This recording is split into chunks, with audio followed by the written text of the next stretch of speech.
অহংকারের পরিণতি। অহংকার কি? অহংকারের ধরন কি?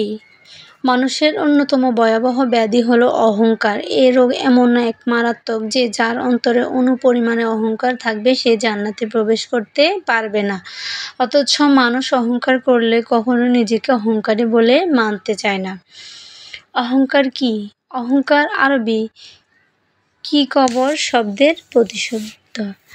হাদিসে এসেছে অহংকার হলো সত্যকে অস্বীকার করা এবং মানুষকে হেয় করা, নিজেকে বড় মনে করা, অন্যকে তুচ্ছ নিকৃষ্ট ভাবা, এটাই অহংকার।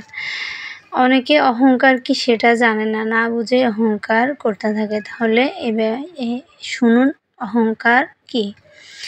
ইমাম জুবাইর বলেন, অহংকার হলো নিজের ভালো গুণের মুগ্ধ হওয়া, অন্যকে নিচু ভাবা এবং যাদের সামনে বিনয়ী হওয়া উচিত তাদের চেয়ে নিজেকে বড় ভাবা। অহংকারী কিছু ধরন। বাহ্যিকভাবে সাধারণত দেখালেও মনে মনে নিজেকে অধিক জ্ঞানী ভাবা।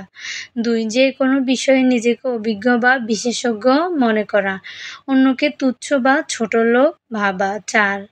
আমিত্ব প্রকাশ করা, আমি না হলে কিছুই হতো না। 5. অন্যকে বোকা বা মূর্খ আখ্যা দিয়ে নিজেকে শ্রেষ্ঠ দাবি করা অথবা প্রমাণ করা। দুনিয়ার প্রথম অহংকারী কে?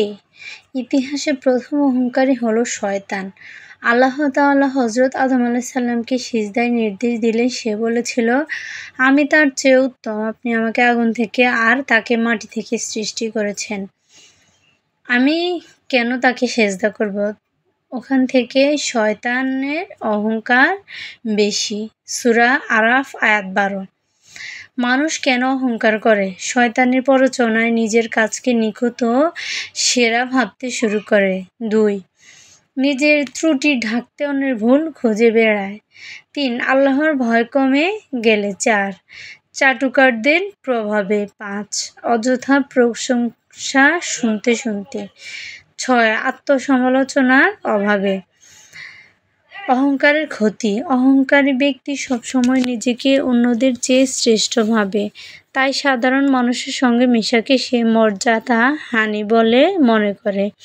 অথচ আল্লাহ স্পষ্টভাবে বলেছেন, জমিনে দম্ভ ভরে চলাফেরা করো না। নিশ্চয়ই আল্লাহ কোনো অহংকারীকে পছন্দ করেন না। সূরা লোকমান আয়াত 18। অহংকারীর পরিণতি। রাসূল সাল্লাল্লাহু আলাইহি ওয়াসাল্লাম বলেছেন, যার অন্তরে পরিমাণ অহংকার থাকবে সে জান্নাতে প্রবেশ করতে পারবে না। মুসলিম মিশকাত। অহংকার শুধু দুনিয়াতে মানুষকে ঘৃণিত ও লাঞ্ছিত করে না, বরং আখিরাতে জান্নাত থেকেও বঞ্চিত করে। তাই একজন মুমিনের কর্তব্য হলো অহংকার ও দাম্ভিকতা থেকে বেঁচে থাকা, বিনয়ী হওয়া এবং আল্লাহর সামনে সবসময় নম্র থাকা।